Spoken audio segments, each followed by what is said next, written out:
The idea of this video is really simple and straightforward. I just find a few products and services that are commonly advertised here on YouTube. I do a bit of research, the bare minimum. Then I give you my honest opinion on them and just put them into one of the few brackets that I just made up. So if that sounds interesting, you should definitely stick around till the end of the video and subscribe to the channel. Dollar Shave Club. It's actually just cheap razors. They don't have this service available where I live, but the joke's on them because I don't even shave. But yeah, actually a affordable and great service. Adam and Eve. So this is just toys for adults, but it kind of makes you think that someone would be willing to take this sponsorship and like talk about something serious and then in the middle of it just kind of stop and offer you sex toys? Like, really? World of Tanks. Now, I'll probably make a video on its own talking about just how bad this game is. I've been playing it for like 13 years on and off. Yeah, it's close between buying an actual dildo on Adam and Eve and buying a tier 8 premium tank on World of Tanks premium shop. Yeah, please don't play this. Air Up. Now, this is really funny name because it sounds like Arab. Yeah, anyway. Air Up is a bottle that comes with these filters, which are really expensive, by the way. Now, those filters kind of make you feel like you're drinking juice instead of regular water.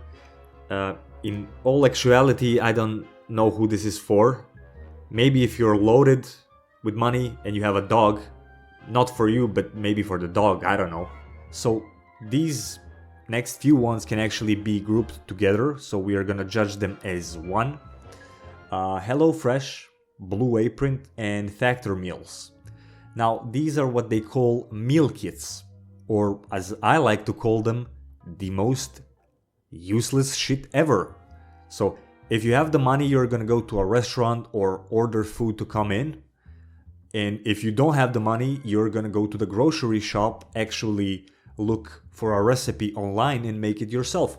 This is for someone who is in the middle, and spoiler alert, there is no one who is in the middle. Dbrand, or the brand, supposed to be a cheaper alternative to branded products such as wallets. So by getting rid of the logo on the wallet, they can actually charge you less. In all actuality, their debranded stuff, as they say, can cost you just as much as a regular wallet with some logo on it. These things get lost on a regular basis anyway, so who cares really?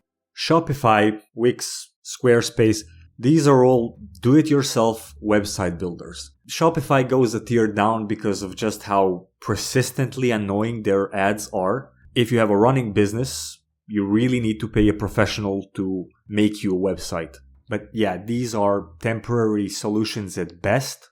Plus, I'm not really sure how many people nowadays actually need their own websites to be able to actually earn money online. C tier and D tier, and that's even being generous. Ground News. Now, this is something that a teenage me wouldn't really care about, but I can now definitely appreciate this thing existing because, yeah, not all the media is quite honest. Gamer subs. My best advice is to stay away from any product that has a word gamer. Anywhere in it, actually. As an example, I want a monitor, not a gaming monitor, because if it has a word gaming inside it, it doesn't necessarily make it better, but it does make it a lot more expensive.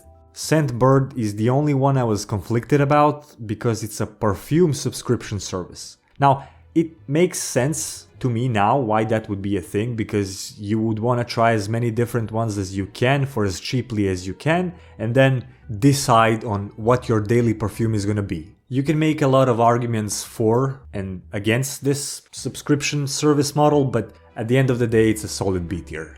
So most of these are here for a negative reason, but Brilliant.org is actually cool because it's like Duolingo, so it's what they call active learning platform. but it actually has some cool courses, for example, programming in different languages such as C# or Python, but it also teaches you how to think like a scientist, so very cool actually. Wondershare Filmora.